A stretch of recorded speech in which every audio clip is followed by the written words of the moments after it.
Christina didn't have to shine her light. It shined wherever she was. I mean, she would walk into a place and everybody knew who she was, you know? She was a powerful human being without saying anything. She was a powerful woman. By the start of 2020, Matt and Christina Mauser were living an idyllic life in Southern California.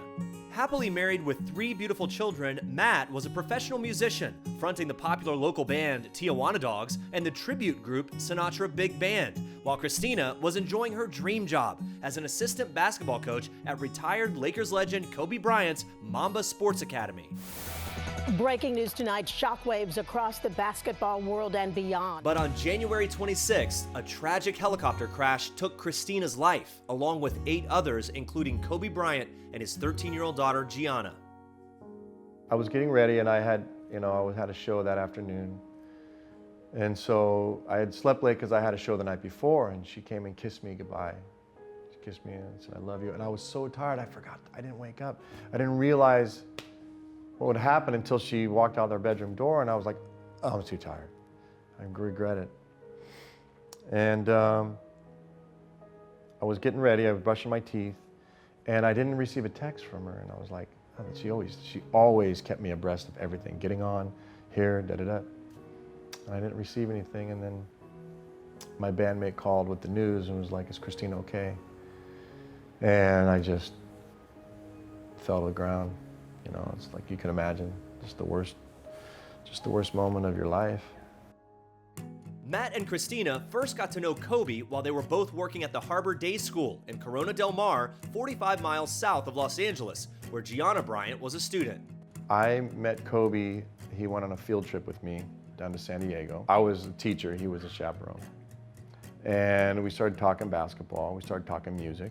And we started talking, and he says, you know, I said, I need somebody to help me with my stuff as he's doing a production company, and he goes, let me hear your stuff. And so he realized that I was a songwriter, and so he brought me on as the songwriter for a podcast that he did. And through that, I was coaching the basketball team, and we kind of connected through that. And he quickly realized that Christina was a much better coach than I was. And he asked her to be his assistant coach, and it was it was great. So I mean, I was writing music for him, and Christina was assisting as the assistant coach. Christina was brilliant as a coach. She was becoming the person she was meant to be. And a couple weeks before she passed, I just remember watching her. We came back after the game, and I looked at her. I said, I just want to tell you that I am so proud of you. You know, I am so proud of you. You're really amazing at what you do. I'm just blown away about how good you are at what you do. And I'm glad I got to say that to her, you know. There you go, guys. After the accident, Matt was suddenly faced with the daunting task of raising 3 young children by himself: 12-year-old Penny Rose, 9-year-old Tom, and 4-year-old Ivy. I said, Mommy's gone.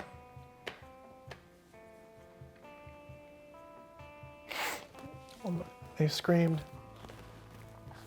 And I just held them and I said, we're gonna be okay. We're gonna be okay. And it's just like, you can imagine the worst. It's the worst thing you can possibly imagine. And then it was followed, with tons of horrible moments after that. Just horrific days where I could get around it, I could rationalize it, but it's how do you tell children, over and over again that are just like, where is she? She should be here. So they're all, I just went numb, and it's like I was out of my own body sometimes going through it. I was just like, am I really going through this? And yes, you're going through this. And I would just look up and go, what do I do? How do I do this? Who do I talk to? Where are you? And I would find myself like talking to Christina, like, where do I go? What do I do? And as further I got along, I would hear her voice. I would hear her. I would listen for what she would tell me to do. And the answers came. And I figured it out, you know. It wasn't easy, but I mean, it's only been, 7 months now, and so I'm still figuring it out. But, you know, I find myself having better days, you know, and being able to kind of like get through it and to listen for her voice, listen for what she would say, you know, and it comes. You know, that's the beauty of being with somebody for, you know, 16, 17 years, is that you know what they would say and what they would want. And so I tried to honor what she would want. My wife was a gift to me. You know, I had 16 years with this amazing human being who taught me more than anybody else. And now I just have to be able to do that for my kids.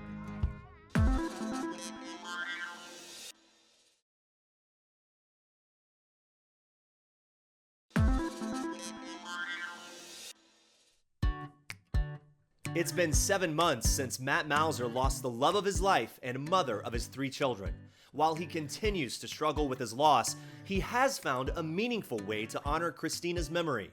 Well, I thought about that on how to maintain Christina's legacy, you know, and some people had brought it up to me. I didn't think about it too much early on, and then I realized I don't want my wife to just go unnoticed, you know.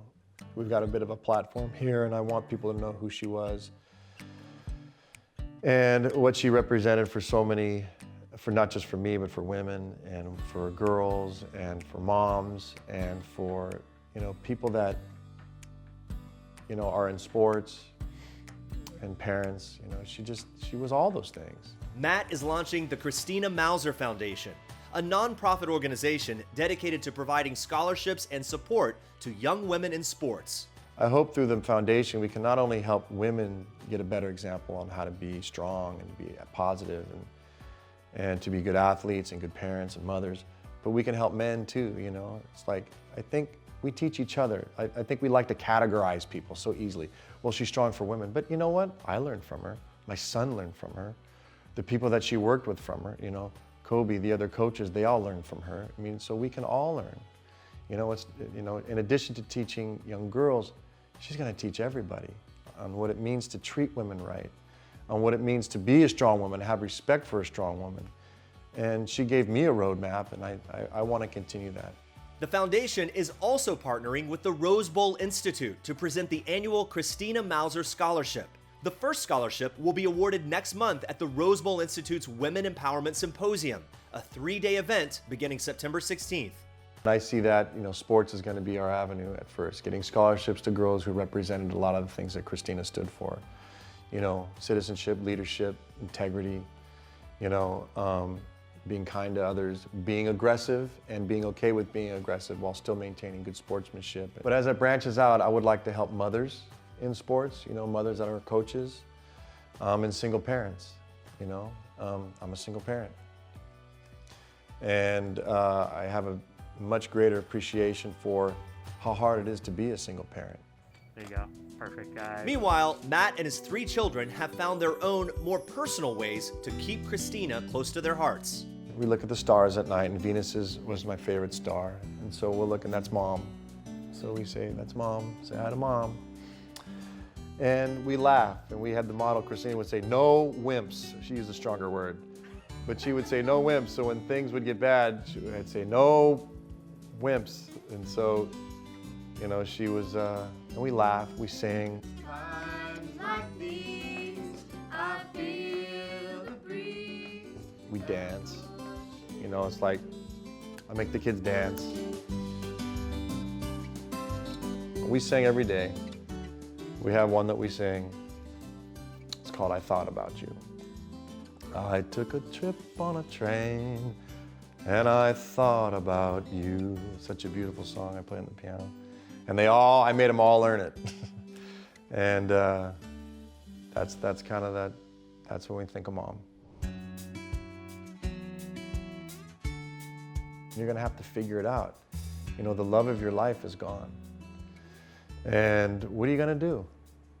And there's a line in a movie called Shawshank Redemption.